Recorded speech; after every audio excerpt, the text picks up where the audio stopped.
Hey, what's up, guys? Big Marv here. Welcome back to another episode of Big Marv's Network. Today we got my man Jim Chester. He runs Chiro Hustle. He helps, just educate the world about natural health care and kicking fucking big pharma, taking care of your body, your mind. So what's up, Jim? How you doing today, brother? Dude, pleasure to be here. Coming in from Grand Junction, which is in the Grand Valley on the western slope of Colorado. It's where no one lives. I like to say I moved here because I wanted to hear the birds chirp. So plenty of bird, I would move to Colorado. plenty of birds chirping out here. And I found since I moved here a year and a half ago that this location, I'm super consistent with my creativity.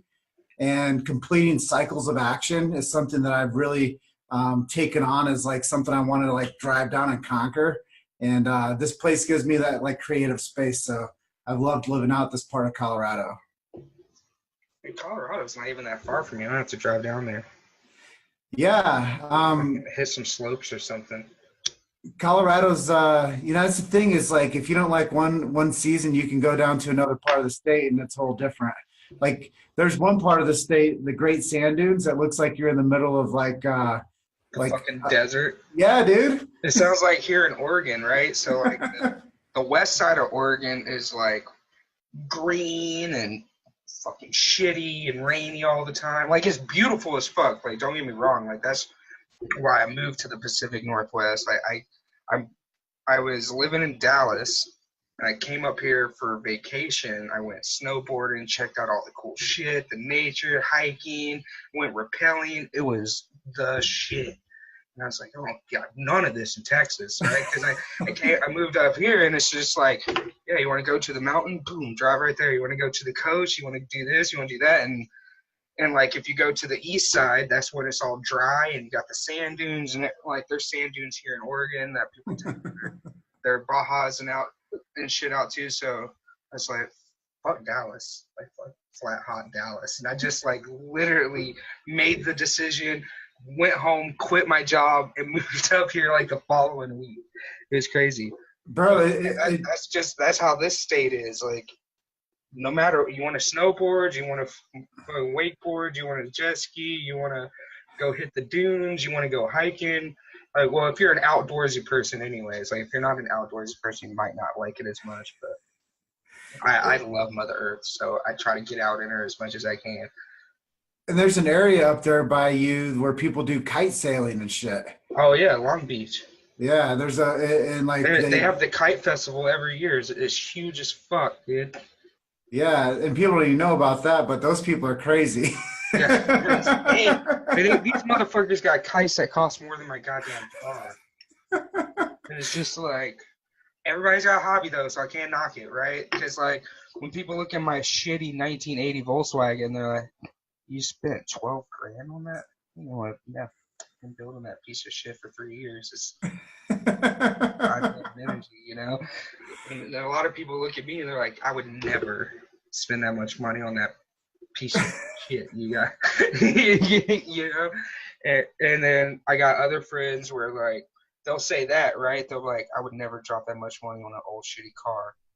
But then they'll go drop like $400 on some shoes.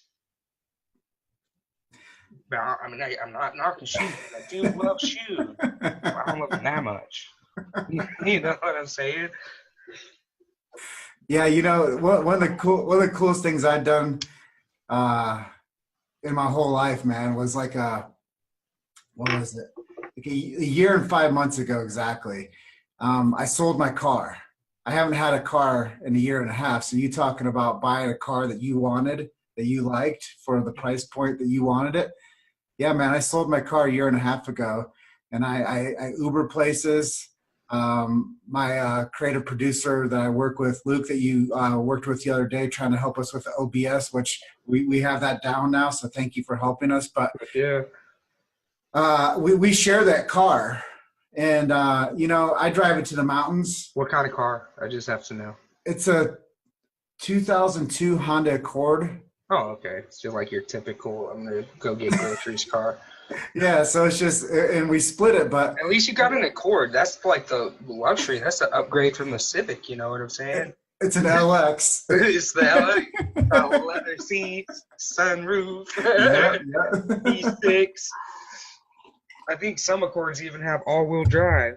Yeah, man, and it gets us over the mountains. It's not ideal, but we drive back and forth to Denver at least once a month. And sometimes driving over Vail Pass and into Summit County, it's a nightmare, dude. Like, I bought this in Denver. oh, did you? Yeah.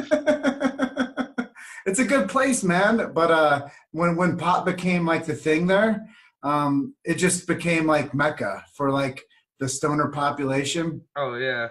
And not to say anything against the, people moving to Denver, because I moved there obviously too. But dude, overnight I was like, who the hell? How did so many people? I mean, how do they cram all these motherfuckers into this little area? Hella fast. Like I feel that way about Seattle and Portland. Hella fast. It's just like you don't even want to drive anywhere, dude. Yeah. Well, like that is one of my favorite things about traveling is Ubering places. Dude, right? So I'm an Uberholic. Yeah, you're an entrepreneur, so you probably have your bucket list of shit you want to buy as an entrepreneur, right? But it requires a lot of capital. I think we all have our bucket list of like, if I had $1 million, I would do X, right? So two things on my entrepreneur bucket list where when I'm gonna consider I made it, right? It's not when I hit $1 million. It's not when I do X, Y, or Z. It's gonna be when I have a driver, like literally a driver on payroll, and I have a photographer that follows me around and videos me all the time, right? So that's when I'm gonna consider. I'm like, I made it, right? I got a driver and my photographer. I don't need a Lambo. Fuck all the other shit. Like that's when I know I made it. So when I travel or when I go anywhere and I don't have a vehicle, I always use Uber XL because that's when you're going to get your SUVs, your nicer cars and everything. So it costs obviously more money, but it's kind of like that thing of like manifestation, right? So I'm like, I'm just going to Uber XL everywhere because like right now I'm manifesting a driver and a nice SUV, right? And I'm just going to enjoy that experience until I have it 24/7. You know what I'm saying? My copyright coach, he came in, we did an intensive in Vegas, and he had to fly commercial to get to the event. And he's kind of in the same, like, his position isn't a driver, it's flying private everywhere he goes, right? But he couldn't get a private, I don't know why I'm fucking up, but private jet for the event, so he had to fly commercial, and he told us his stories. He's like, I know, first world problems, I had to take a commercial flight, but it's like when you get to a certain part in like your life and you're like, this is something I enjoy and I want to do, you know, and you get used to it, it's just like, you know, when you fly private everywhere, it's probably super nice and shitty to have to go back to commercial flying, you know what I'm saying? Yeah, you know, when I got into understanding I didn't like driving, I just realized I didn't like the anxiety of other idiots around me doing what they want to and not like paying attention to like my space. Right. And this wasn't just because like one day I woke up and I'm like, oh shit, I need to like not drive anymore. I've been in like 7 car crashes and none have been my fault. God damn. Yeah, it's like a magnet for like people hitting me. So, anyways, don't get a motorcycle, bro. You don't want me on a motorcycle. But yeah, anyways, I just don't think that it's something I'm into. So as much as I can drive, I do drive. I mean, I just drove from Chicago to Davenport, Iowa, where I'm from, which is a 2.5-hour drive to see my mom. Like I'll drive like for something like that, but like just being like in a car driving all the time is not my jam. Yeah, fuck that. Well, what kind of bucket list things do you have? You know, I kind of have a dream life at the moment, man. I get to do what I want. I get to educate people. I've done something that like a lot of people, once it comes to like creating a digital product, you know, we're not crushing it with sales, but we created something that we're actually selling to people. And that was a big dream of mine, is bringing something from not being in existence and create a digital product and sell to people. And I think that we've done that now, and we're starting to see a little bit of traction. But bucket list stuff, man, we're going to make a trilogy to our first two chiropractic films, and it's going to be called Adjust the World. So we're going to travel around the world, and we're going to go around with chiropractic missionaries that adjust different people from different walks of life. And we've already gone to Fiji and filmed a segment, but we're going to go to, I mean, an array of different countries, showing that chiropractic services help people that don't understand the same language, that don't have health insurance, and that might have been messed up for a long time and just didn't get anybody to take care of them. So we're going to go over and do some mission work around the world. So I guess that's one of my big bucket list things. Oh yeah, that's better than my driver and photography. I want to make a film on showing that chiropractic care is utilitarian, and that you don't need money in exchange for the health that it provides you. It's nice when you can create a business from it, but what you see is lives changing, and that's what I find like a bucket list type thing. Yeah, it's like for me, I always say fuck money. Like I don't believe in money. I think it's just a variable that humans created because we needed to put a value on something. Like money's out there, like just do what you're passionate about, chase your dreams, make a difference in the world, provide value to your community, and like the money will come. Like if you're chasing money, like you're gonna fall hard, right? You're gonna learn some hard life lessons, like even me, right? So, and I really got into that mindset when I was working at Microsoft, because all those guys at Microsoft are all about money, all about the nice cars and the restaurants and the clothes. So like in my prime in Microsoft, I had my brand new car, my big house, like more fake friends than I could keep up with, nice steakhouses every night. And it was just like I had that epiphany of like there's gotta be more to life than this, because like my whole life growing up, I grew up I grew up poor, and I have 9 siblings, right? So it was always a struggle. So my parent, or I can't say parents because I never had a dad really growing up. So my mom would always push me and say, you got to go to school, you got to get good grades, you got to go to college. You're going to work at Microsoft one day. Like she told me this when I was like, I built my first computer when I was 10 years old. So, and after that, my mom would always say, you're going to work at Microsoft one day. You're going to work at Microsoft one day. And so she pushed me my whole life growing up, and then I finally made it, right? I finally got to Microsoft. I finally hit 6 figures. I fucking was managing a team of 30 guys, and it was the shit as far as money goes, right? And success goes, right? But I'm working for all these big ass corporations, and what I was doing wasn't really making an impact to these guys, right? Because like we had servers go down, and these guys were bleeding millions of dollars by the hour, and they didn't even blink an eye at it, So I wanted to take my technical skill set and start doing something that's actually going to bring value to the world. That's why I started helping entrepreneurs, because I was like, I like you, for example, I love your idea, what you want to do. I love that you want to go out and travel the world and adjust people, right? And teach them about natural medicine and taking care of themselves. Maybe you want to do that, but you have no idea how to build the online platform to basically show your message to the world. So that's where I come in, right?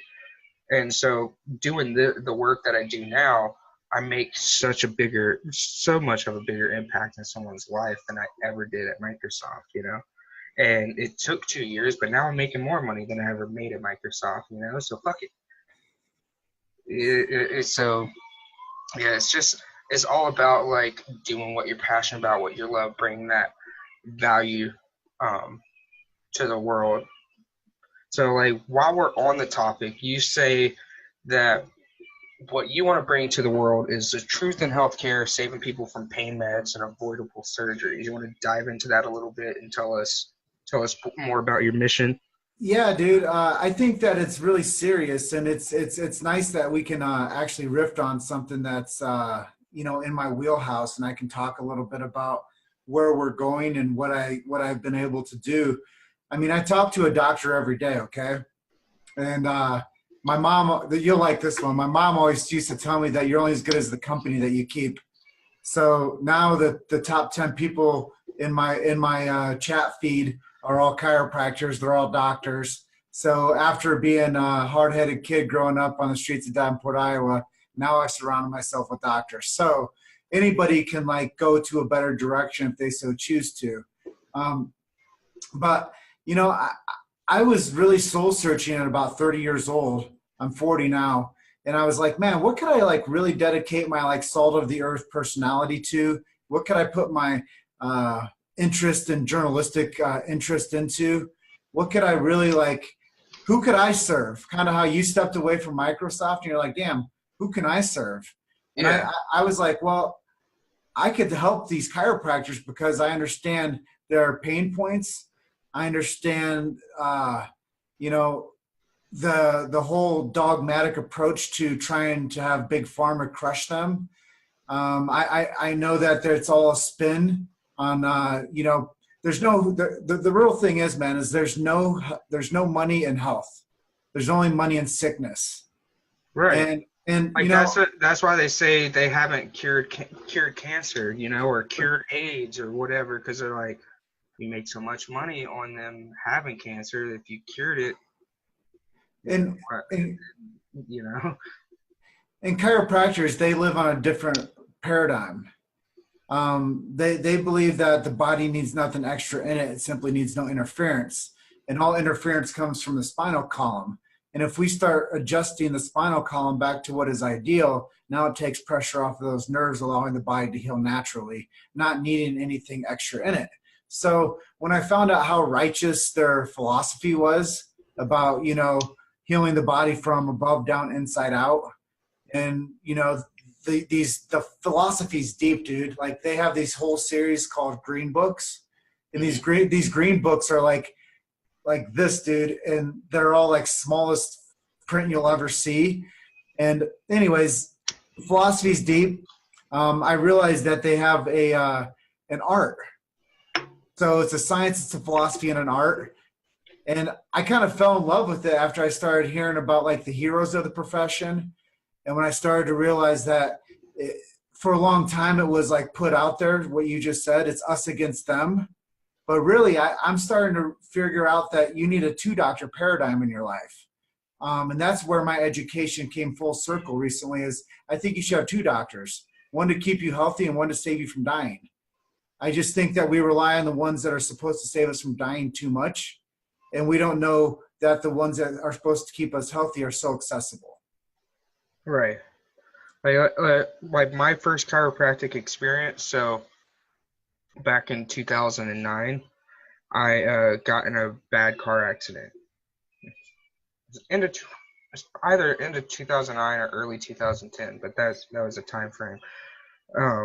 I pinched my sciatic nerve, right, and like it literally made it to where I couldn't walk because it killed the sciatic. Which, if you guys don't know, your sciatic basically tells your legs how to move and when and where and why.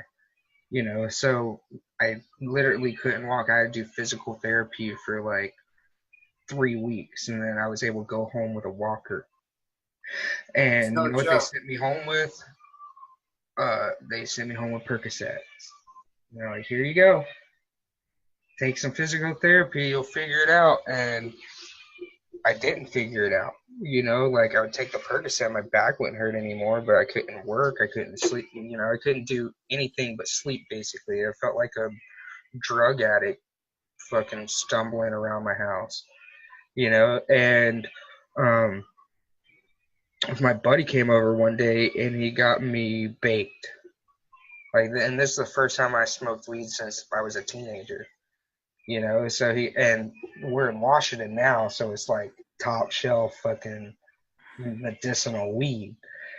And so he gets me really baked, and my back is just like, I'm feeling like I'm on cloud nine. I'm like, fuck Percocets, like. And that night I sat at my computer for 13 hours straight and built a website from scratch. It was the first time I had been able to work like that in like 8 weeks.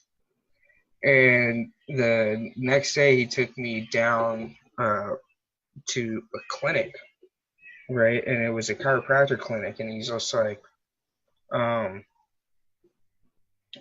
he's gonna treat you for free if you watch this video, right? Like, you go to his office and you set up a time to go in and watch this video. If you watch the video, you get your first X-ray and adjustment for free, and X-ray consultation adjustment for free. Or I could just pay $150 and have him do the first visit. So I was just like, it's worth $150. Like, I'll go sit and watch a video to save $150, right? So I want to watch this video, and the whole video is him just educating you on the spinal cord and how it's the center of your body. And a lot of people think your brain's the center of your body, but your spinal cord actually controls all your nerves. So if you have a healthy spine, the rest of your body, like even your organs, like your spine needs to be adjusted properly for even your organs to function, You right? get it. So like, entire movie is him just diving deep, providing me value, educating me on the chiropractic philosophy and medicine, not even pitching me on a service. So then after that, we did the consultation, the X-ray. I found out I had what is it, herniated disc, I think it's called, or not herniated, compressed. I had compressed disc, and yeah, he found my pinched sciatic nerve. So then after adjusting me, I could walk. Like, literally, I walked out of there, no pain in my knee, no pain in my back. It was insane. Like, it just opened my eyes to where I was just like, fuck Percocets, fuck this other doctor. I threw the Percocets in the trash, and I just bought a bag of weed and signed up to his monthly membership, where I went in. Like, in the beginning, I had to get adjusted like 3 or 4 times a week, but then it leveled out to once or twice a week. But like, he just gave me a plan. He had a nutritionist there that also educated me, and they had this really cool thing that, like, it scans your hand and reads your whatever, and they basically gave me a nutrition plan based on my body. So, and they were able to identify all the foods that I fucking eat and were in my body, and where they're like, look, this is where you're deficient, this is where you got too much, this is what you should be doing. And it was just like a life changing, like, literally put me on the path that I'm on right now, right? Because at the time I was 340 pounds. Right now I'm 260. That's awesome, dude. So it's just like, it opened my it opened my eyes to a world I never knew existed. Well, they have this saying, bro. Chiropractic gives you life to your years and years to your life. Really? I Yeah, haven't man. heard that one. But it's true, right? It gives you more Yeah, it's years. true. It fucking gives you years back. Because It does. basically, I was going to, as you put it, the doctor that keeps you from dying. Yep. And you know what he told me? He was like, he didn't even ask me, he asked me one simple question: what are your life goals? And I was just like, well, I want to start a company. I want to buy a farm. I want to retire to the farm, raise my kids, enjoy my kids, watch my kids have kids, like your typical, like, American dream, right? And he's like, oh, I'm telling you right now, if you don't make a change in your life, your kids won't see you turn 50.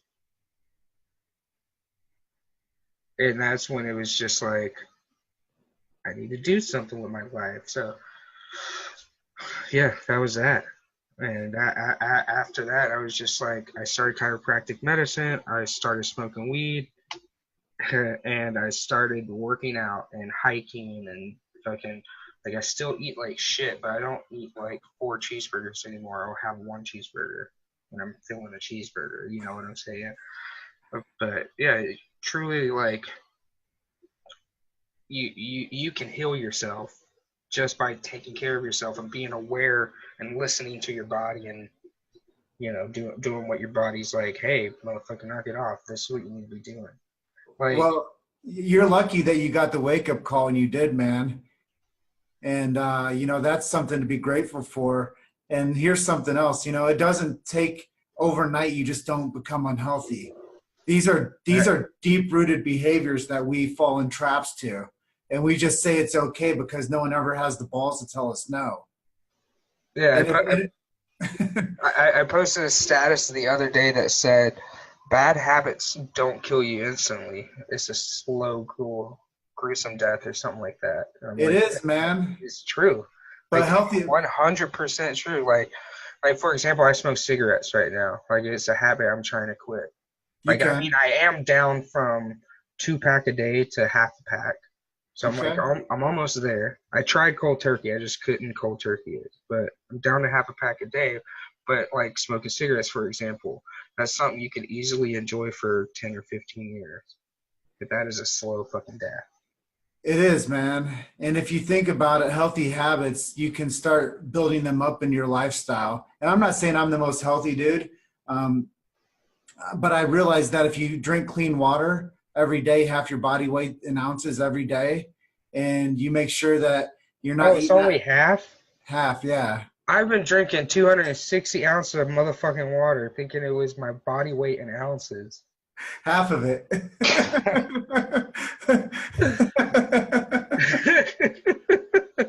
Well, I can cut that down now. But now I was just so used to it. It's But second nature. really, most people get sick and they don't cut weight is because they're toxic. And fat cells store toxins. And when somebody doesn't get regular exercise and they store more toxins in their body, that's when they become sick. And that's when their body starts breaking down from a cellular level, and then it has an impact on the organ system. And that's why when people start having they become diabetic, that's a slow creep, dude. It takes a long time for your body to say, fuck, I'm diabetic now. Like, Yeah. Like, so here's a story.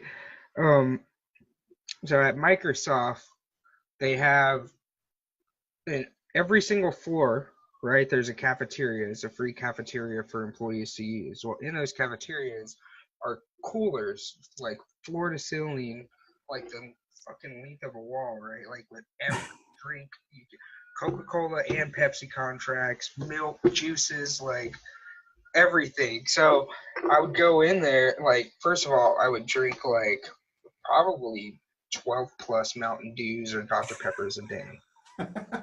And then, like, I was a chocolate milk addict, and they had pints of chocolate milk too. So I would fucking drink a ton of chocolate milk. And so it got so bad, like when I was 340 pounds, like I would drink a pint of chocolate milk and pass out at my desk and not even know it. Like my coworkers are trying to wake me up, and I go talk to my doctor, and he's like, "Yeah, you're pre-diabetic. You need to fucking change your life, bro. Like, if you drink a chocolate milk and pass out in less than 5 minutes, that's not right." It's like, that should not be happening.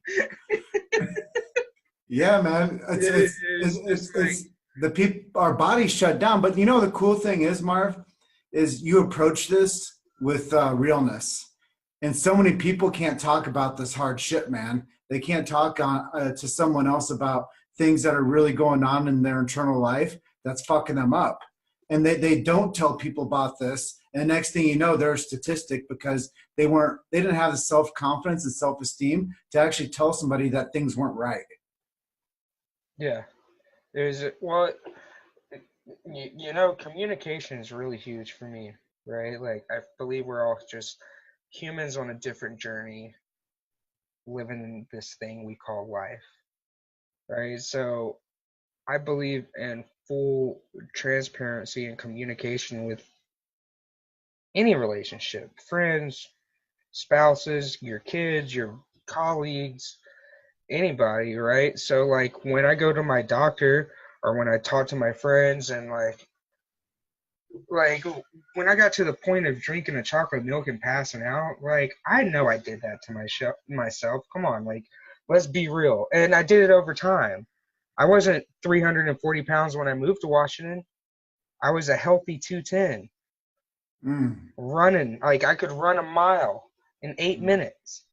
You know what I'm saying? And it's just like I did this to myself. I got lazy. I quit working out. I Nobody put a gun to my head and said order two McDoubles, two McChickens, and then put the McChicken in between the meat patties and have two McGangbangs. Like nobody told me to do that. I did that to myself, you know. Like you don't just gain 100 pounds overnight, right? So it's like you just got to be real. And when you're talking to your doctor, like tell that motherfucker you smoke a pack of cigarettes a day, right? Because like you're afraid of to admit your faults because you're worried too much about what motherfuckers think of you, right? Like fuck what people think of you. They either love you or hate you. They can move on. There's 8 billion people on this fucking planet. Like you don't need everybody to love you, right? So when I go to my doctor, I tell him, yeah, I eat like shit. I smoke cigarettes. I smoke weed. You know, and at the time I was doing psychedelics. I started microdosing LSD. And so I told my doctor all this shit, and he's just like, thank you. Because it, like, for example, if I went to a chiropractor and didn't tell him about my accident, and I just said, oh no, I just feel bad, my back hurts. Like, he can't really help me to his full potential because I'm not being honest with myself and I'm not being honest with him, right? And it works in all scenarios of life. Like, if you fuck up at work, right, and you can't figure something out, and this guy over here can help you figure it out, but you don't want to tell him you fucked it up, so you're just gonna wait till the shit melts down and let somebody else find the problem. And it's just like, no, dude, just be honest. Be like, hell, I'm a human. I fucked up. This is what happened. Let's accept what happened. Now, what can we do to progress from what happened? And and I talk like this now, but it took me a while to get here. It took me a while to actually have this realization and live life this confidently and be this way. Like it's funny that you said you had your epiphany at 30 because mine was at 30 as well, right? So I'm 32 now. It was 2 years ago when I quit Microsoft, and um, it, like when I left Microsoft, I is bigot the word where you walk around with like your chest puffed out like you're better than everyone? I don't know if bigot's the right word. I don't think biggest. I don't think that's the right word. I think pride is what you're Yeah, like experiencing. I was just super like I'm the best. I'm the shit. You can't touch me. You know what I'm Mhm. saying? And like I belittled people and Braggadocious, I treated belittling. people like a piece of shit. Because I was like, you'll never get on my level. Because like in reality, everybody I associated with, they are like, and not to talk shit about them, but I mean, they all had like minimum wage paying jobs or stuck in a trap, stuck in a struggle, like, and half of them aren't motivated enough to get out of the struggle. And then like I got myself out of the struggle, so I had like this chip on my shoulder of like I'm better than you guys, basically. But it wasn't until like I started this journey, went broke, struggling, trying to build my business and having to push myself through that it really humbled me to be like, we're just all humans on different paths. And like, just because maybe they're stuck in the trap and they have a minimum wage job or whatever, like maybe that's the life they live right now, but that's their path. That's their journey to go on. Right. So like, and I had to go through the same thing where I had shitty jobs, trying to figure it out. Right. I didn't get a job at Microsoft when I first got to fucking Washington. You know what I'm saying? I had to struggle through it, which it kind of it's funny because when I first got to Washington, right, I was like, I'm the shit because I really felt like I'm really good at computers, like I'm fast and I am the shit. Like I'll toot my own horn a little bit, but it's like I'm humble about it now, right? I realize that there's other people equally as good and even better than me, but my first job interview in Washington was a contract job for Microsoft. And at the time, I had like fucking 17 piercings in my face. And like, I wasn't as heavily tattooed, but you know, I just wore dicky shorts and t shirts and like didn't really give a fuck. And so I went into that interview like that. And the dude was like, your resume is really impressive. Like, I know you got the skill set, but the way you presented yourself and you carried yourself, you know, bro, you don't just, I know when you're out there doing the job, like, you can wear what you want and do what you want, you don't care, but fucking take all the metal out your face before you come talk to a exec at Microsoft. Like, put some fucking pants on. Like, you know, like, he basically fucking wrung me out to dry, but, and at the time, I was pissed at the dude, right? I was like, fuck that guy, fuck Microsoft, I'll never fucking work for this piece of shit. You know, like, that's the attitude I had, right? But then I ended up having to work a minimum wage tech support job and then work up from level 1 tech support to level 2 to level 3. Like, I basically had to go through this struggle again to build my resume up because my shitty attitude wouldn't let me get into where I knew I could be, right? So until I figured that out about myself, you know, what the second chance I got to go back and like just no metal in the face, like if I could put a shirt on and some pants. I went and bought pants because I actually don't own any pants because I fuck pants, but you know, I actually cared about it, you know, and showed respect, and I got the job that time.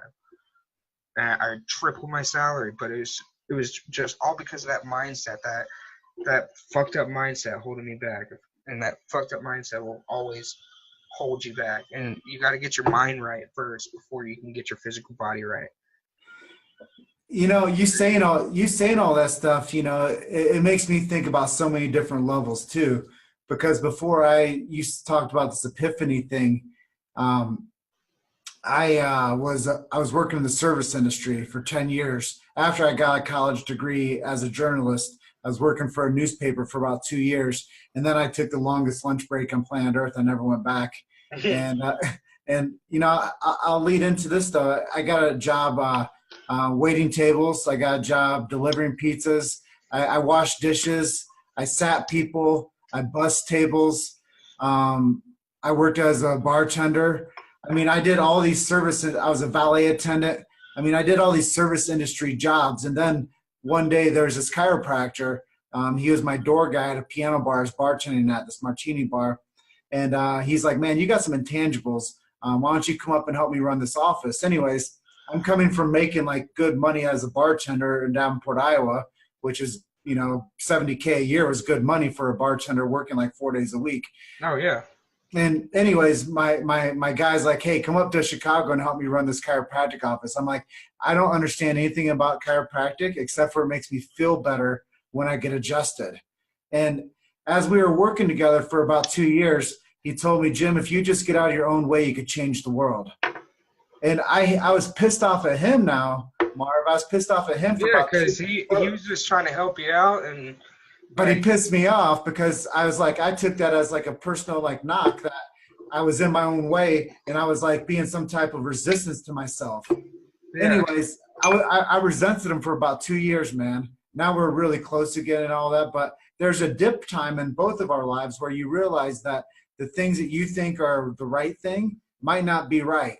And you know, one of these thought leaders I just had a chance to interview named John DeMartini, he told me that I had to give myself permission to be great. And if people just pay attention to that one statement, you have to give yourself permission to be great. So you talk about these like middle entry level $15 an hour job guys. If they were all looking at themselves and gave themselves permission to be great, they could do exactly what you did, exactly what I do, and they could create the life of what they want. But also DeMartini says this, that it takes 25 years to become an overnight success. So when we think about us having like these like raging like entrepreneurial like surges and we actually hit it, we create a digital product and it sells, or we come out and you can create a click funnel with your eyes closed now that converts and grows groups. Like these things happen to the chosen ones also. Like not everybody's supposed to be in your position right now. Not everybody's supposed to be in my position right now. And some people do make poor choices based on their ego, and they actually go backwards instead of accelerating. So when you think about human behavior and human dynamics with opportunities, most of the times when you get an opportunity, you don't even know how good it is because your ego tells you that you're better than that opportunity. Yeah. Like, and that was one of my hardest things to like get and swallow, you know? Like, being declined that job because of my shitty attitude and then having to start back over at tier 1 tech support, that was like gut wrenching to me. You know what I'm saying? I was like, why can't I get a high paying job? I'm the shit. Like, I manage enterprise servers. I can fucking, I can do this shit with my eyes closed, and I'm fast. Like, literally faster than the average motherfucker that does this. And I had to go through those trenches like all over again. But the second time I went through the trenches, I opened my eyes up. You know what I'm saying? It's like I really took it in that time. But and I do have to say, like, if I was in the position that I am right now, 10 years ago when I had the shitty attitude, I don't think I would be as successful and be adding as much value to the world as I am today. Because I feel like I had to go through those trenches to get where I am right now. You have to, dude. Those trenches taught me so many lessons. Like if I didn't not get the job because of my shitty attitude or didn't lose friends because of my shitty attitude, I wouldn't have learned that I had a shitty attitude. And if I had that attitude right now, people would not love Big Marv. Dude, it's the same way that I see like sales. It's the same way that we do human interactions with people. And one of my good friends told me, some will, some won't, so what next? And I think if people thought about that in sales and they thought about that in their human interactions with people, some people, like you told me, some people don't like vibe with me and I don't vibe with them and I don't work with them. And I think that that's brilliant. And I think that the people that are attracted to you will be the ones that you'll have an impact with because they're going to see you as your value that you talk about and the speed of things that you can assist with. And they're going to really see the asset in you rather than saying, hey, I know this guy with tattoos that lives out in Washington or Oregon, and he's really good with computers, but he's kind of a jackass. Yeah. See the two different out there? And that's just it, is we either love Big Marv or we get rubbed the wrong way, and then we become the other side of that coin is some will, some won't, so what next? And yeah, then exactly. I'm like, people. So I'm a big fan, and I learned this from my man Billy Jean. I am a big fan of polarization. Right? It wasn't until I polarized my Big Marv personality that I really started like getting traction in what I do. Right? Because in the beginning, I'm trying to cater to everyone, trying to be the nice guy. I don't care what you do. I can help you out, blah, blah, blah, blah, blah. And I put myself in the position where, yeah, I'm doing work and I'm making impact, but I fucking hated it, right? Like, real estate funnels, fuck that. Like, somebody else can build a fucking real estate funnel. Fuck real estate.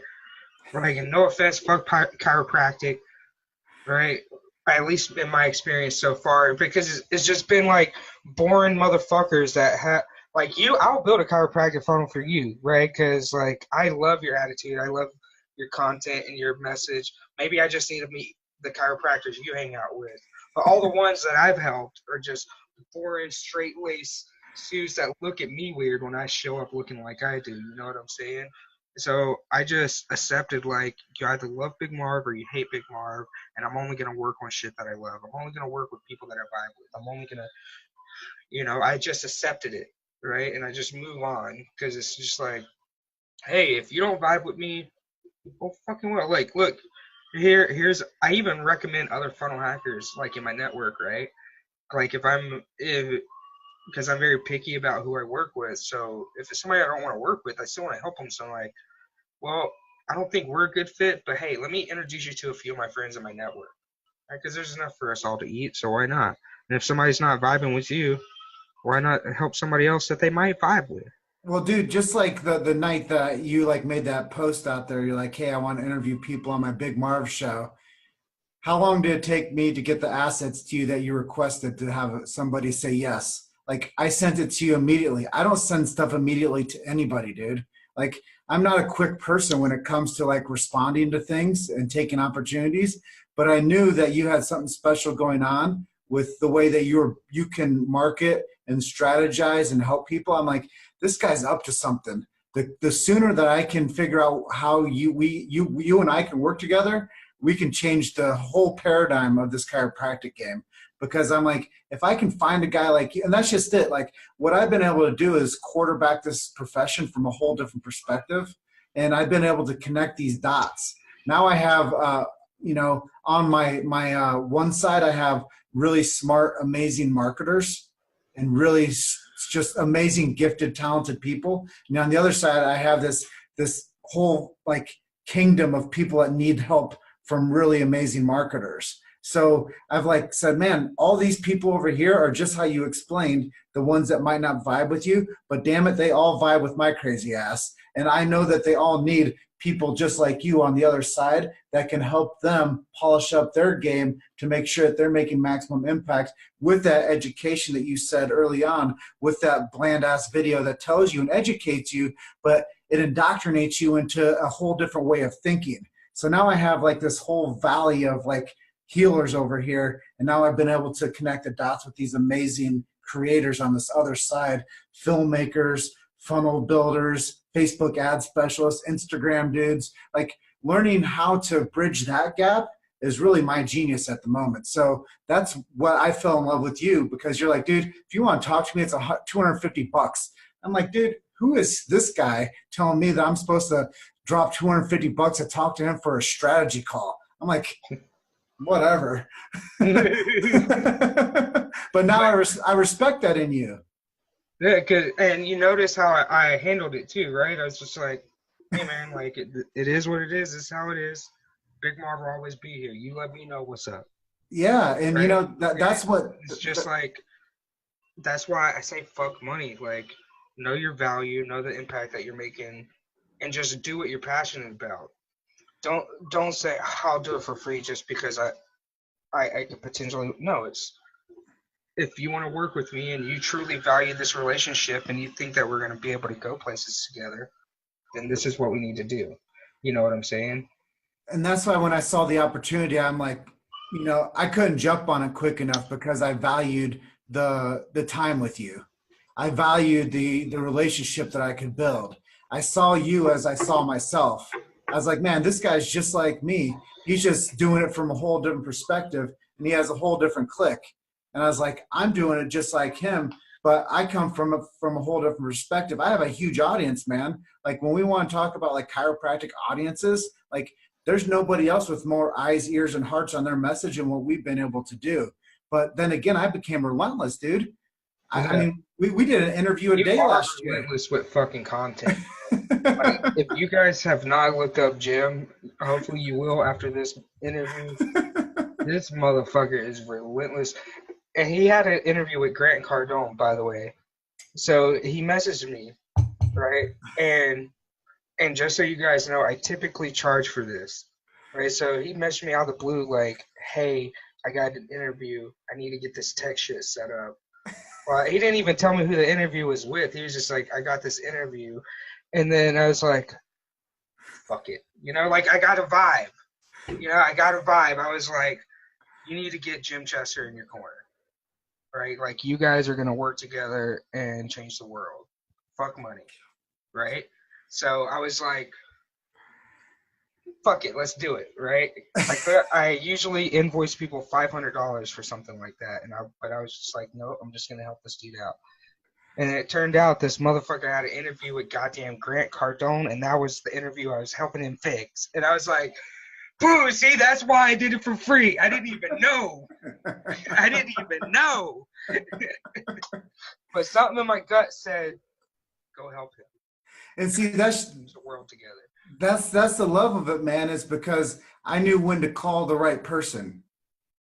And that's what happens is when you have this like innate intelligence, you have this soul genius that's deep down inside of you and you let it thrive, you get those opportunities.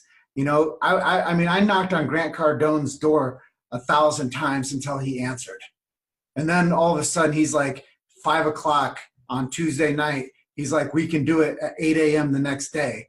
And I'm like scrambling. I'm like, damn, I don't know how to do it. He wants to do it on Zoom. Okay. I'm like, dude, I don't know how to do this on Zoom. And then I was like, I'm just going to go ahead and buy all in on this Zoom package you told me to buy. So you're like, buy the webinar shit, sign up for it. I'm like, I don't care what it costs. Like, I'm about to pay $500 for this goddamn interview. I don't care. Exactly. You know? You got to put yourself in those positions because your network is your net worth. But then we're winning more now. I mean, this Thursday we have an interview lined up with an NFL player. You probably even know, dude. Deion Jordan. He played for Seattle, defensive end. Mm-hmm. He rushes quarterbacks anyways. He's under care with one of my dudes down in San Francisco.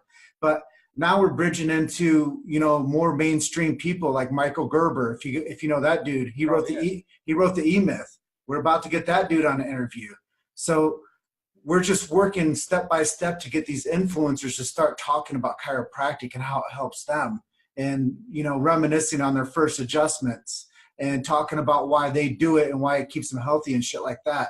So I know that we're definitely connecting the dots once again between my soul genius and these people with voices. They're just waiting to be asked to tell their story about something that's misunderstood. And I think that that's the real beauty of what we're doing with Hustle. And the branding was solid. The vision was solid. And I had to just do what I told you, Marv. I had to give myself permission to be great. And I knew that chiropractic was a vehicle for excellence. And most people just did not understand it, man. So they didn't know why you were doing it. They couldn't understand. They were just like. And now it's almost 10 years that I've been working in this industry. You, how many friends did you lose along the way? Man, so just because they were like, he's trying to do this entrepreneur thing, it's not going to pan out. Like, you know, you're crazy. Everybody's kind of always known that I've been, you know, a creative, artistic, you know, being a writer, being a content creator, photographer. Most people have always embraced my creativity. So it's been pretty interesting to see me come from. Now, here's the real thing, and this is the real thing for everybody, is you come from this creativity side of you where you think drinking to excess is the thing that makes you creative, or you think becoming a party animal is something that makes you more creative or more artistic. I guess by me changing myself into somebody with more temperance, I haven't drank since Thanksgiving, but as I realized the things that I needed to like be better with, and that was my energy. I felt like the dude that was drinking a pint of chocolate milk and falling asleep at my desk after I'd go out and drink 6 beers a night. And that's how I felt going throughout my next day. I just didn't pass out at my desk. I just didn't feel good. And I didn't realize that some of the things I was doing were making me not feel good and produce better. And I realized that if I took one component out of my life and I like set it aside, those would probably be the friends I lost. Because, you know, you have those certain people in your world that are only around you when you're doing certain things. And if you remove that, there's nothing common for you guys to do anymore. So I would say that most of the people I lost along the way were people that couldn't get out of their own way and make better decisions based on what they needed. And they saw me doing it. I might have influenced them, but we definitely didn't stay tight. Yeah, I love how you put that, you know, because I've never thought of it from that perspective. Because after I quit Microsoft, like, you would not believe the amount of criticism that I got, right? Because, like, think about all the people around me. Like, they wish they could make more than $15 an hour, you know? So everybody's, like, looking up to me, and I think that's what partially gave me my chip on the shoulder, because everybody in my network was like, I was the guy, you know? Like, basically the center of the friend circle. Whatever I was doing, everybody else wanted to be doing. Right? Because I partied, I went to shows, I did I enjoyed my life basically, but all the friends that I had were only because of me in that circle, like in the different circles that I had, including my fake Microsoft friends. Because now, like on my entrepreneur journey, I can count on one hand my close friends, but just 3 years ago, I could call someone and have a party at any night of the week, right? I have people's houses I could just show up at and have a good time, or I could show up at bars or show up at different places, and like people would know my name. And but then I realized like what I was doing to myself and my body, and like how I was living my life, and it was after my epiphany moment. It's not that I cut those people out. Like I cut some people out because of their criticism, because I was like, well, fuck you, you don't believe me, whatever. I'm gonna keep doing me. You go do you. But then the other people, I didn't. It's not like I wrote them off or anything. I stopped doing those activities. I stopped, you know, like just every weekend was a party pretty much. So I just stopped doing that and started focusing more on me and making myself better and what I could be doing. So I essentially lost all those friends and all those connections. But at the same time, like I was saying, we're just all in different paths. And I think that was just me transitioning to my own path. And like, because now all the people that I surround myself with, like, so I have my close friends IRL in real life, like my spouse and my brothers and shit like that. But when I think about my five closest friends, I'm thinking about my online colleagues, and all of them are accomplished entrepreneurs, and we all push each other to be greater, right?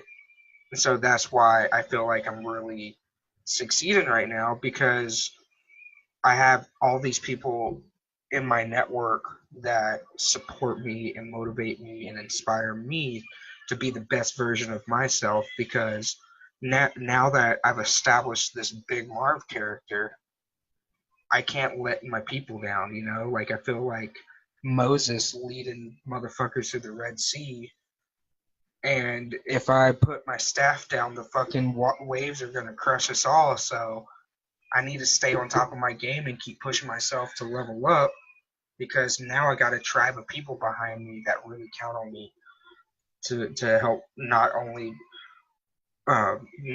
to help push me, but because of what I'm doing, they're also able to make impacts, right? So it's just this waterfall of effects that if I'm not pushing myself to be my best self and always level up, then this person might fail because they were really counting on me to help push them to their next level. Does that make sense? You know what Because now people that I'm coaching down here, right? I'm helping them and pushing them and like, come on, fucking level up, right?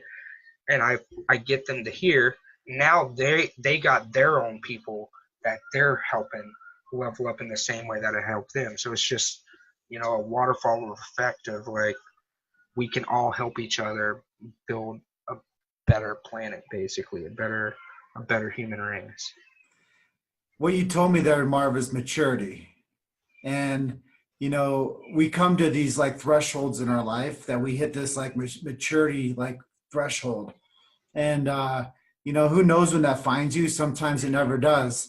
And you know that right now, if you went down to that pub that you used to go to, you'd see those folios still sitting there, living the same day over and over, like Groundhog Day. Yeah, exactly. And they look at you differently because they haven't seen you in a long time, but they'd still be there. Okay. So when you know that that's a scenario, I come from a family of alcoholics, and a lot of people will probably really be able to resonate with this. There's people in my family that right now, if I went to the bar, I could find them. I know where my brothers will be. Okay. So when we think about what we're doing and now building a team, and my brand is strong too, as you say, you become this charismatic character. Okay. And then you have this responsibility to not be a fuck up, and you have this responsibility to help people, and you now have this responsibility to say, maybe I am a chosen one. maybe it is up to me to connect the dots once again for these people outside of themselves that couldn't do it by themselves. Because I have my shit together and I got massive maturity now, I can now be a North Star of reliance for these people because they didn't know where North was before they met me. Yep. Fuck, that's beautiful, dude. I think I'm gonna have to clip that part for my Facebook ad for this episode. So if y'all see this on Facebook, I targeted you. Oh, that's too good, man. You know, that's the real though. Is like that's who we are, man. Is we oscillate, okay? We oscillate energy. We oscillate injury. When we have an injury, what happens to us, bro? It changes our vibrational tone. We're fucked up, dude. Like we're pulling ourselves along like we're disabled. But when we become able-bodied again, our vibrational frequency expands, dude. Like it's like seeing color around somebody, like aura. Like, you know, microdosing LSD, you're going to see a different aura relationship with different people's characters. And when they say to people, I had a gut feeling about that, well, that's not your brain thinking. That's your body thinking. That's your vibrations, yeah. I don't tell too many of the people this, but I'm a medium. Right, so I can sense auras. I can physically see people's auras. I can read your energy. I can tell you which chakras are, you know, shut down. You know, and so like when I'm around people, and it didn't start happening until I started meditating and I fucking woke up. You know, like. I haven't always been this way, but then it got to this way. And like you said, I feel like I have a responsibility now. Like I've been able to push myself to this level.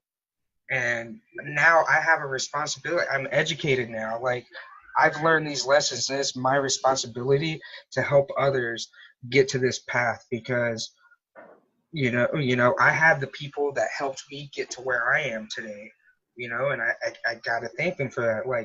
Like Billy Jean, it really is the guy that pushed me over the edge to give Microsoft the middle finger, you know. So, and I owe that to him. And then like Russell Brunson, I owe it to him for reading his books and the content that he promotes really inspired me to do better, right? And then, you know, then I got my guys that I just network with, like my business partner Curtis.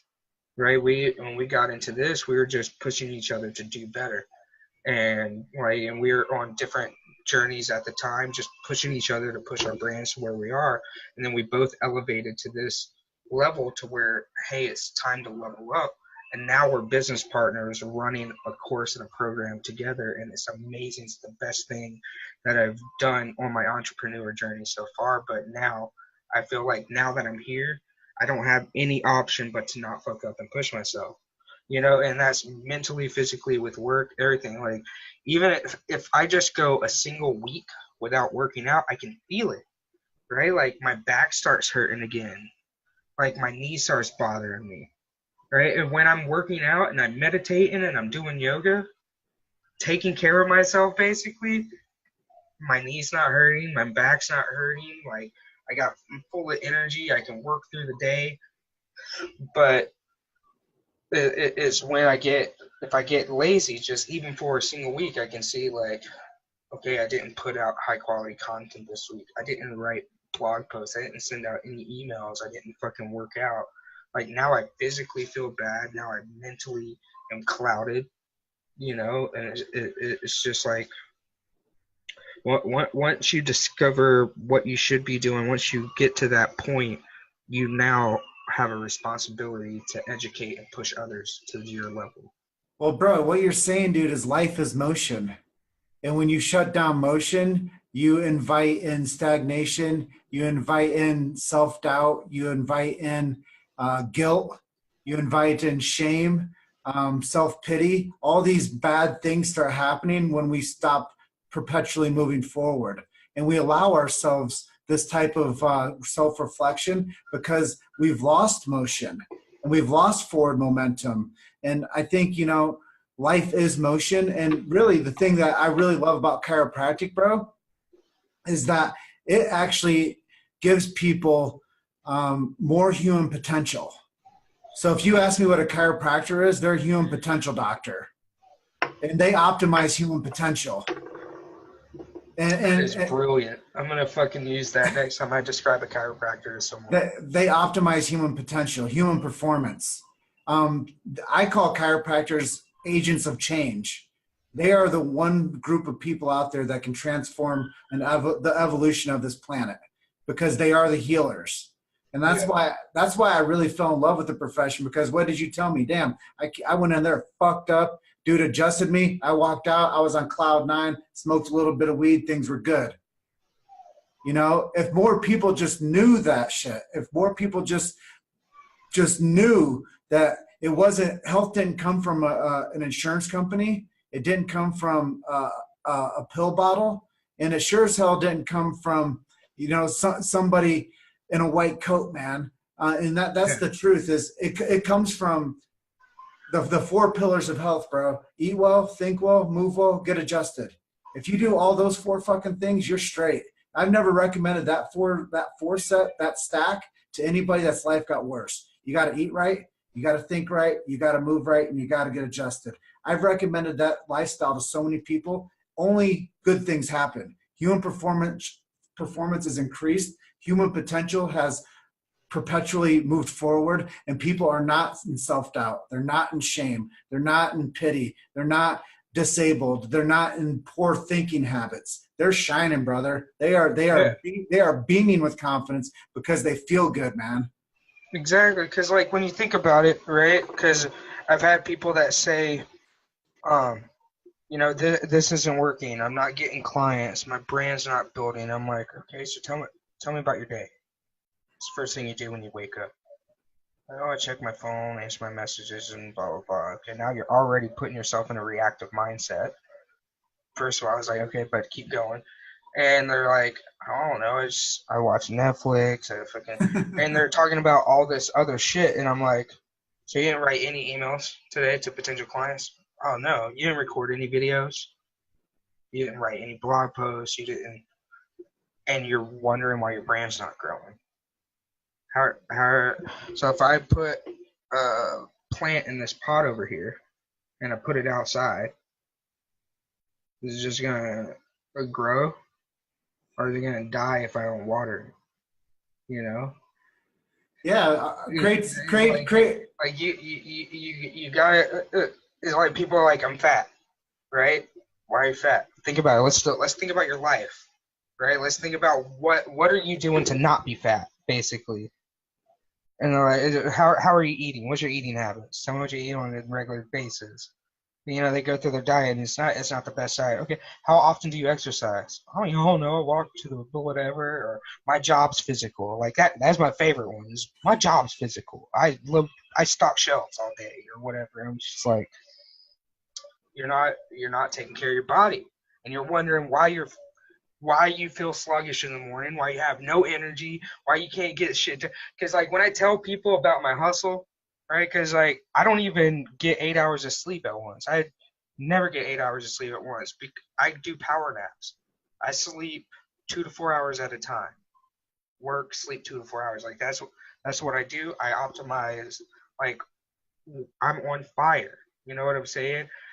And so when you're actually working out, eating decent, I say eating decent, not eating right, because I don't eat right. I eat decent. and actually doing what you need to do, like recording content, writing emails, like, because you know what you need to do, you're just fucking not doing it for whatever reason. Like I don't know what reason. Maybe you got to get past that self-doubt because you haven't taken care of yourself for so long, you know. So you got to find that inner drive to push yourself past, like, because once you've been in that hole for so long, right? Like you need that powerful energy, that powerful internal motivation. And that's why I say like guys like Tony V and Gary Robbins, Tony V, Tony Robbins, and you know, Grant Cardone, like these guys are amazing, like people that inspire people and motivate people, but then people will like buy their course or watch their video and they're fucking great for like 3 hours and maybe they're great for a week, but then they go right back into their hole. It's because they're relying on an outside source to give them that motivation. They really need to find that motivation, that inspiration from within to have that wake up call to say, I need to be better. I need to do better. I need to do this. But once you break past that, like once you move yourself past that self-doubt and you have a good week, like maybe you slip up on a day. Don't put yourself back in that hole where you're like, oh, I fucked up. It's over now. Blah, blah. It didn't work out today. Dust yourself off. The next day, fucking hit it 100%. You know what I'm saying? Like, find the internal drive, the internal motivation. Get past that self-doubt. Because like you said, all you got to do is put yourself in motion. Once you're moving, once you put yourself in motion, once you start taking care of yourself, you'll start seeing the results. You'll start seeing the success. You'll start seeing your network grow. You'll start seeing your bank account grow, right? Because you're in motion. You're constantly pushing yourself. You're constantly moving forward. And then you'll see those successes, and that's how you kill self-doubt. That's how you kill self-pity. That's how you kill depression. That's how you kill being fat, right? Because you're moving, you're in motion, and you're making yourself level up, and you're seeing the results come from it. So it pushes you. That's what fires up your internal motivation and inspiration to keep going forward. So maybe you got to dive deep to get it, to just get yourself out that hole. But once you get out that hole, just stay the fuck with it, right? And celebrate your small successes. Maybe you didn't make $1 million. Maybe you didn't make $10,000. But if you fucking make $10 online, that proves that you can make money online. Or whatever you're doing. If you get successes or you make great relationships or whatever from it, that's your mini successes. Celebrate that shit. You don't have to wait till you get the Lambo to celebrate. You don't have to wait till you get the fat crib to celebrate. You don't have to wait to, take that vacation to Mexico or Fiji or wherever the fuck you want to go. Fucking celebrate those small wins. Hey man, I fucking turned on a funnel and I made $50. Fuck yeah. Now how can I go from here? How can I make $100? How can I make $200? How can I make $400? You know what I'm saying? Like you just keep moving yourself forward, celebrate those small successes, and you'll be able to continue to motivate and inspire yourself every day so you can continue that journey. Amen, bro. There's this Sorry, I went Pastor Marv there for a minute. No, good, man. Good on you. There's a thing though. The internal mechanism is this. It's a South African word. It's called mochichu. Mochichu. Mochichu, and it means moving forward without hesitation. And I think that if more people just got more mochichu inside of their life, then they would move. They would move forward without hesitation. And I think people, what they do is they outthink themselves into doing the wrong thing. We all know what we're supposed to be doing. Like you said, I fucked up once, dude. But what did you do? You came back and did the next best thing, which was an improvement on your attitude. So a lot of us are going to fuck up with the diet, but we can always do the next best thing to catch ourselves back on track. We might slip up and we might smoke a pack of cigarettes. Like you're like, dude, I'm down to a half a pack, but you might smoke like 2 more than you're supposed to. But you can always be, self-forgive yourself and say, you know what, I'm going to get back on track tomorrow. And I think so many times we want to judge ourselves away from making good decisions. And then we get stuck in a rut, and you use the big D word, depression. And, a lot of times when people grew up before us, depression was a time in history. It wasn't a fucking condition.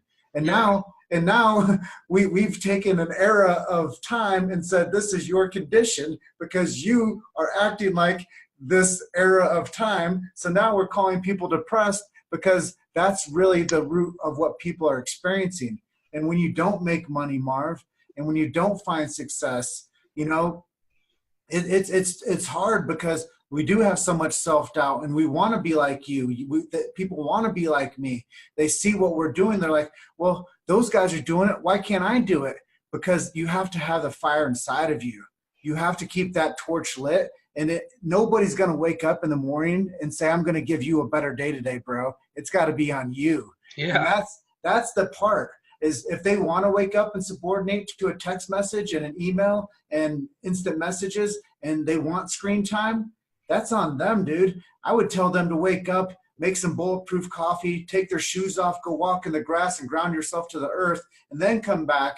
And when you're already neutrally charged, then you can go into the flow state and drink 30 ounces of water before you put anything of food into your body, to where your body's in an optimal state to actually digest food. But more people don't know how to do these biohack strategies. Ground yourself to the earth, stay hydrated, don't eat food until your body's supposed to have food inside of it, and know when your circadian rhythm is. I know you're like, dude, I sleep like this, I sleep like that. Well, there's a reason that B.J. Palmer, the perpetuator of chiropractic, said early to bed, early to rise, work like hell and advertise. He coined that phrase. But there is a circadian rhythm for the ebb and flow of the day when we're supposed to be at rest. The body is supposed to go into a circadian rhythm of rest, and then it's supposed to rise when the sun comes up. So we're in tune with Mother Nature. And I think that a lot of times we become disconnected because now we live in these 70-degree bubbles that are climate controlled, that we don't have to struggle to make the most of that day when the sunlight is out there. And, you know, me growing up from Iowa, they always said, when the sun's up, that's when you make hay. Yeah. So I grew up in Alabama, you know, in Alabama, and that's exactly how it was. We wake up early, and you got to get your ass out there and get to work because you got until the sun goes down. Like, period. And like, we're living incongruent, brother. Like and I have to agree with you. Like all that shit you just said, like 100%. Like when I take on a coaching student, trying to push them to their best self, like that's my first piece of advice that I give them. That's why the first thing I do is say, run me through your day, right? Because it is so important to put yourself in a proactive mindset before you start the flow of your day. It is so important. That's why when I get up, I meditate, I do yoga, I smoke weed, I go outside barefoot, ground myself to Mother Nature, you know? Then I check my phone. They call that optimal state, Marv. You have to get to optimal state. And when you get to optimal state, then you can serve other people. Optimal state, I love it. I'm gonna have to get a T-shirt with that on my face. Optimal state. But yes, dude, because it's when the first thing you do is check a text message, for example, you're putting yourself in a position to where your brain automatically clicks and it's just waiting for the next thing to happen. Whereas if you put yourself in that optimal state first, now you're pushing the narrative. Now you're deciding what's going to happen because you've already thought about while you're meditating what you're going to be doing that day to crush your goals, right? So you already have so when you read that text message and somebody's like, hey, you got 15 minutes to jump on the phone. No, bro, I don't, because I already got all this shit planned out for my day. How's tomorrow? Send them your meditate. You can put them in your schedule and put it into your flow, but you don't want to react, because if you go into your day reacting, you're not going to have your flow set. You're not going to know what to do because I don't know about you, but I have a million fucking things going on all the time. So I always have a project to work on. So if I don't get my flow right first in the morning, my day's going to be fucked up. I'm not going to be productive at all. I'm going to look productive as shit working on 52 projects. But what did I actually get done? You know what I'm saying?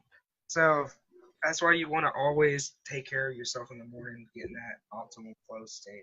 Well, here's a great analogy. Most people are merely finger painting instead of actually using a brush to make fine strokes and to be doing detailed work. Most people never get to the point to understand how to truly use a paintbrush to make artistic work. They're all still finger painting and thinking that they're creating masterpieces. And I think that when you think about, you know, the guy that does your tattoo art, you don't want that dude to still be a finger paint stage. You want him to be a master.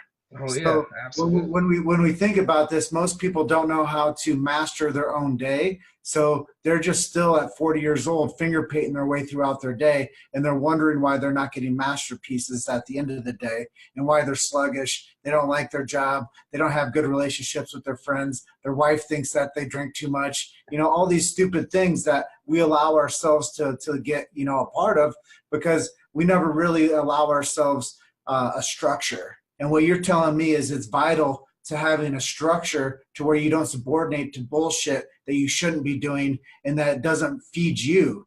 And I think that when people don't realize that they're doing all these things to keep themselves busy, it doesn't create business. And if, you know, right now, how you're like, dude, I charge this much to talk to me or do this for this. Like right now, if somebody gets on the phone with me, my past like 15 calls, I have 100% close rate because I know that I'm not going to waste that person's time. I know why they're jumping on the phone with me, and I'm not going to talk to them too much longer than what they need to know. And I'm going to tell them exactly what they get for the exchange. And they're all happy, dude. They're happy that I didn't talk to them for 45 minutes and tell them about my bullshit weekend when I got stuck in the airport and I couldn't make it to my Monday appointments on time. They don't care about that. What they care about is I was on time to take their call. I told them what I do. I told them how much it costs, and I told them what they get from buying in with me. And that's it. And I say, all right, well, I'm going to send you over the link. You can go ahead and purchase now. And every time it works. Yeah, exactly. Because it's just like I want people to respect my time. That's why I charge for it. All You right. should. Mm-hmm. But also, if you pay for my time, I'm going to respect your time by delivering exactly what you need during that session. Mm-hmm. You And know, that's and if, what, and and if it that's, goes over, it goes over. But hopefully, I'm still delivering value. I'm not talking about my bullshit weekend or any negative. Because that's another thing, guys. If you're building your personal brand, like, yeah, there's like obviously shitty things happen to me, like in my life, right? Like, there's shitty things that go on all the time. Like, I'm going through a custody battle right now, but I'm not posting that shit on my Facebook. I'm posting it on my brand page. People don't want to hear about your bullshit. People, if they don't want to fuck with negative people, at least not people that are killing it. Like, you ever seen a person killing it talking about, oh man, I can't believe how shitty today is, or hating some or political figure. or hating some political, yeah, don't put no political shit on your, that's another thing. Fuck politics. I don't even get into politics, but it is entertaining as fuck to watch some of these political posts. But it's just like you don't fuck with politics. Don't put negative shit on your wall. Like, be positive and don't and respect other motherfuckers' times, right? Like, if you have a client paying you X per hour to talk to you, like, they don't want to spend 20 minutes talking about your bullshit weekend. You know what I'm saying? So yeah, I 100% agree with you. Like, because time is a variable you can't get back. You have $1 billion in your bank account, you ain't buying my hour back. You know? Yeah, man, it's the one thing that gives us an even playing field with everyone else too. And you know something I was told recently is that there's more $100 bills in circulation than $1 bills. Why don't you have more $100 bills than $1 bills then? Right? I don't have bills. It's all in digital currency. And that's just it. Is Who the fuck carries money anymore? I mean, well, one of my mentors, the dude that taught me the word mochichu, he told me at all times have $100 bill on you in your wallet for emergency purposes. And he goes, when you have $100 on you all time, you're always in a state of abundance. You're never worried. He goes, that $100 bill will get you out of jams all the time. So dude, that's actually pretty brilliant. I might go get $100 bills just to keep it in. Just because it's true. Like, when I have $100 bill in my wallet, like, it's I'm abundance. hesitant, and I'm always hesitant to spend it too, right? Because once you break it, like, it's gone. But it's a bad. But if it's there, you're gonna think about it before you spend it. You're like, no, I really need this. I'm just gonna save this. It's a badge of abundance, bro. Yeah, exactly. It's just like I never thought of it that way. You're never wanting. You're always receiving. And when you're not wanting, that means that you live in this state, optimal state of abundance, and you're not in poverty consciousness. You're not thinking, oh shit, if I'm in trouble, I don't have anything. Like you have this like one little piece of paper that's like your security thing, and that's your $100 bill that you always keep in your wallet at all times. Yeah. Well, and just like I tell people I'm financially free, but I'm financially free in the sense that like I don't have $1 million in my bank account, right? Like I can't just go travel, Yeah, fuck off and do what I want. But I'm financially free in the sense that I always have X amount in there for emergencies, and like all my bills are paid. I get to fucking do whatever I want, and it's just always there, right? And so I'm never worried about money, like because I just don't worry about money. I'm financially free, so that's why I say I'm financially free, because fuck money. I don't care about money. I don't need to worry about it. It's there. I'm taken care of. You know what I'm saying?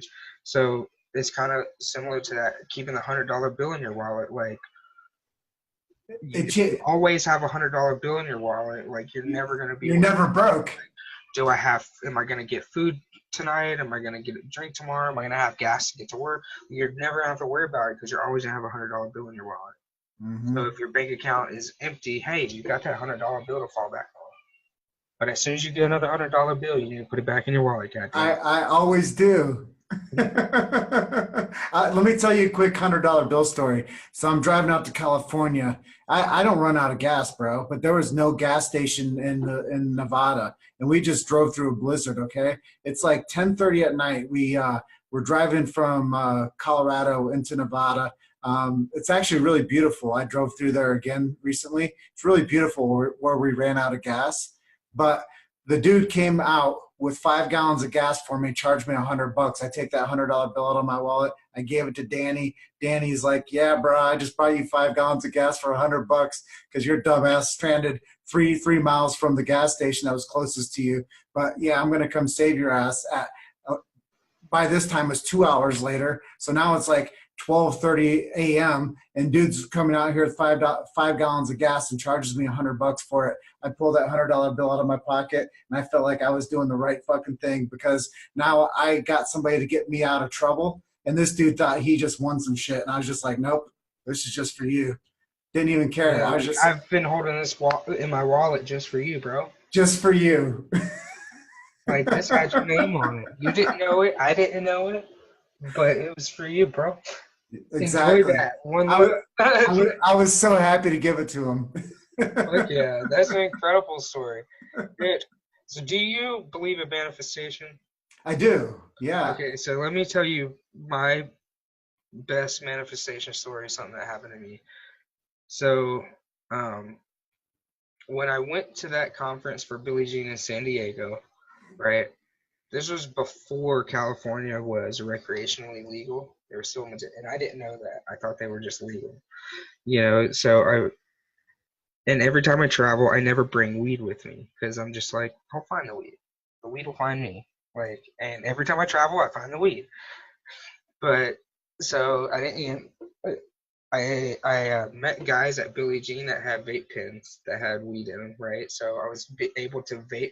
One dude even had a fucking inhaler, bro. Like, he let me hit his inhaler it was 78% THC inhaler. It was insane. I was just like, what the fuck? An inhaler? Really? Damn, okay, that's like a dab, you know? Like, it was the same, but so the first 2 days of the conference, like I was set. But then the last day, like I purposely booked my flight hella late at night because I was like, I want to just walk around San Diego. I've never been to San Diego before.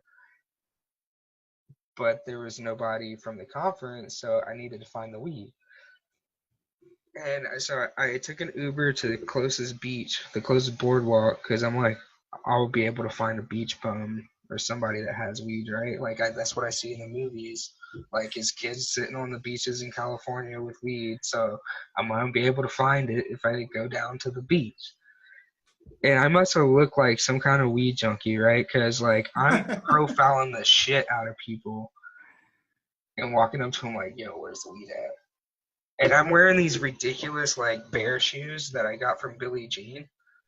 because that was the bonus. Like, that's how he hooked me. I was watching his webinar, and he took these bear slippers off his feet, and then he's like, the next person that buys a ticket gets these shoes, and I bought it. You know, it was like, and so I got bear shoes. I'm walking around the beach wearing these big ass fucking bear slippers, asking for weed, and like the best comment I got was from this one guy. He's like, I can't help you with weed, but I'm looking for a bear. And I was like, bro, like, you know what? I'll fucking go cuddle with you if you can find me the damn weed. So long story short, I walk down to the end of the boardwalk, all the way back. It's like 2 mile one way, 2 miles, so 4 mile walk. And there's a bar at the end of the boardwalk. So I just walk in the bar, and I profile the shit out of the bartender. I was like, this dude has to know where the weed's at. And so I order my drink, and I casually whisper to him, where's the weed at? And he's like, oh, bro, like, you're in California. I can Skype my doctor right now. And if you PayPal him $50, he'll get you a prescription, and we can go to the dispensary. And I was like, no, that's cheating. I'm not going to do that. That's cheating. I'm not spending $50 for that. Thanks for the offer. I finished my drink, called my Uber driver, and I've accepted it at this point. Like, I'm not going to get weed in California. I'm not going to be able to buy weed. Like, I just accepted it. I still had like 4 hours till I had to go to the airport. And so I called my Uber driver. Uber driver shows up. It's this white dude, about my age, full dreadlocks with a Rasta beanie on and a fucking pot leaf cigarette. And I'm like, this dude knows where the weed's at. And so I asked him, I was like, bro, where's the weed at? He's like, I got you covered. So he's like, I got to pick up this other person because it was an Uber share. This is before I did the Uber XL all the time. So it was an Uber shared ride. And so we picked up this other person. We're going to the airport. And he lets the person, the girl gets out the car, right? And then I go to get out the car, and he reaches back. He's like, hold on, bro. I'm going to take you for a ride real quick if you want to go for a ride. Like, he didn't say, he was just like, if you want to go for a ride, I want to take you for a ride real quick. Like, that's how he worded it. And I was just like, oh, okay. We're about to go on an adventure. You know, so he lets her out the car. He kills the Uber app. And so he marks that as he dropped me off at the airport. And he takes me to his personal weed dealer's house. We smoke a couple blunts. He buys me a 1/4 ounce of weed. And then then he takes me to the beach. He's like, hey, you still got a couple hours before you got to go to the airport. You want to go check out some of my favorite spots? And he fucking takes me to this fucking amazing cave. Like, I had to hike down into this cave, and it was fucking like breathtaking, you know? And we're just fucking in this cave with the fucking water flowing by us, looking at the ocean. There's fucking starfish and crabs, and we're just smoking a blunt. It was one of the best trips of my life, and it wouldn't have happened if I brought weed with me. Yeah, man. I think that so many times we put ourselves in positions that we get a chance to meet people. But a lot of times people, they get stuck in that 9-to-5 type mentality, and they tell themselves no constantly. And I think if we just start telling ourselves yes a little bit more, we would get these types of human interactions that are really organic, that we never know how far reaching something we say or do today will have the effect on millions of lives tomorrow type mentality. Mm-hmm. But we never know how far reaching something that we say or do for somebody will actually have a positive impact for an experience. And that's really the time that you talked about earlier, the value trade-off, is it's the experiential moments that make up a life. Like when people are like old and going away, they wish that they were just nicer to people. They just wish that they helped more people. They just wish that they did something to contribute to society more. And that's really what you're saying that you're doing, is you're making the most of those moments to where when you come to that time, you're like, man, I did a good job by meeting people. I did a good job by being myself. I didn't tell myself bad things about my personality or my character anymore. I got beyond that point, and I just became a better person by connecting with people and allowing them that same space.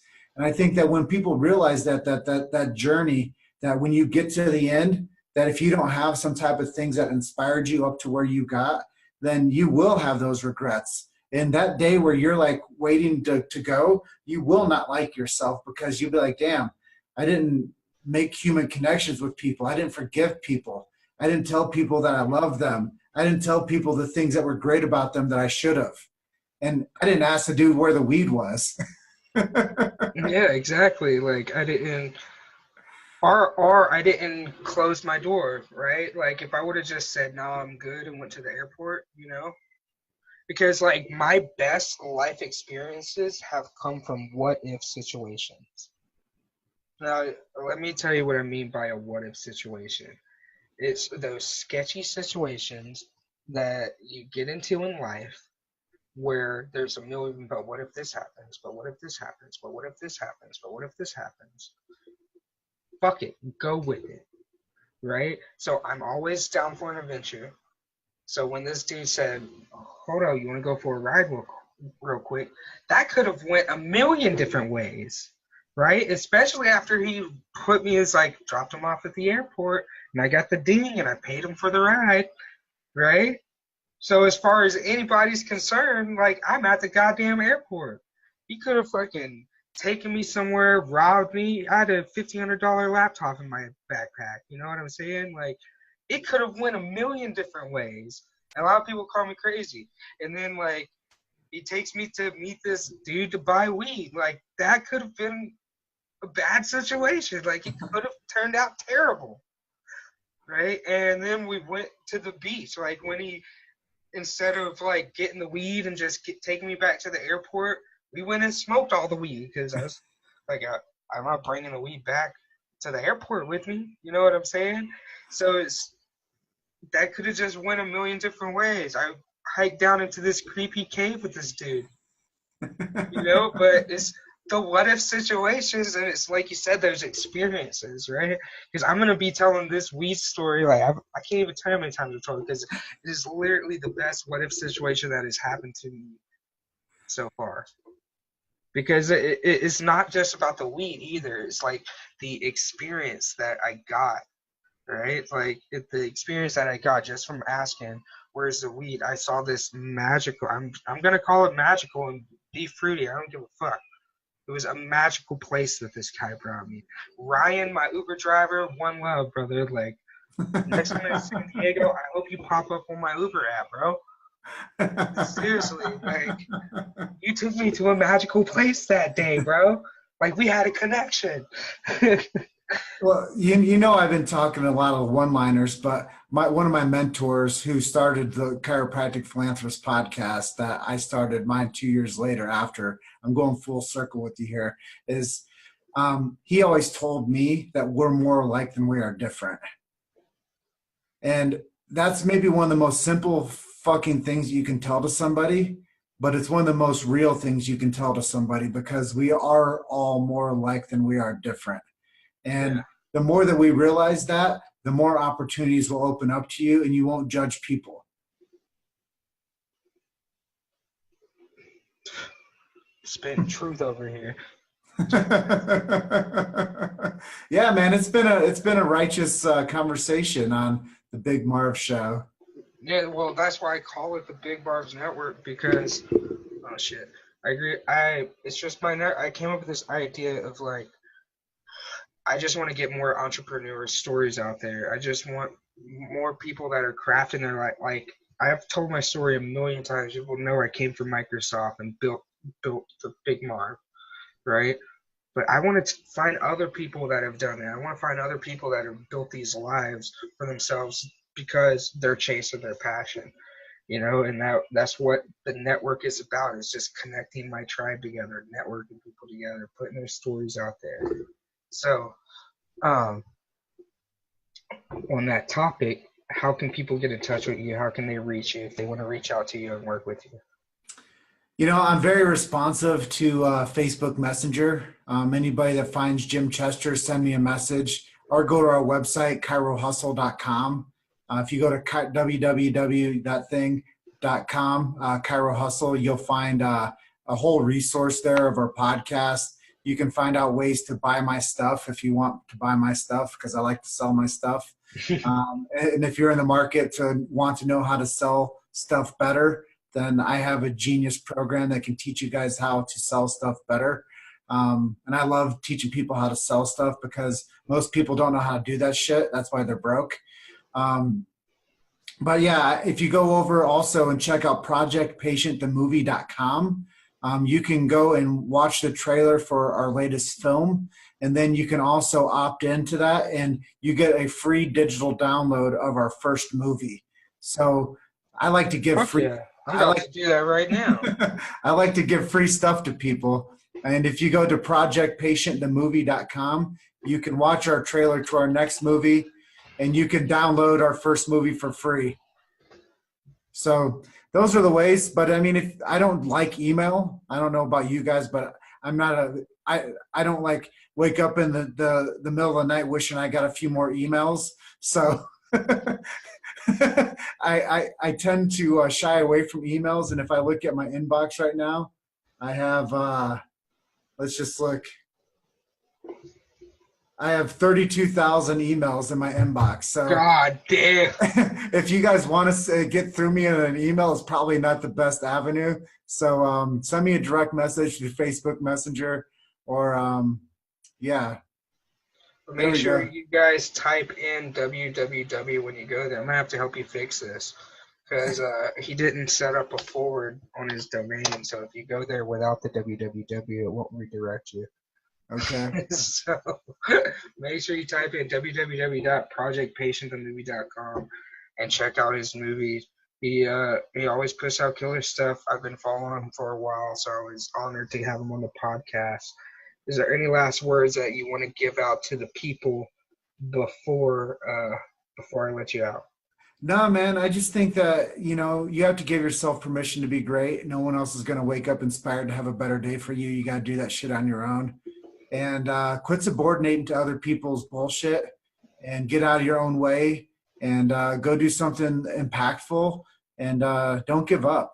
I think that that's the most important thing I could tell anybody is just don't give up. So many people are going to challenge you. They're not going to believe in you, but you have to be the one person that consistently challenges yourself.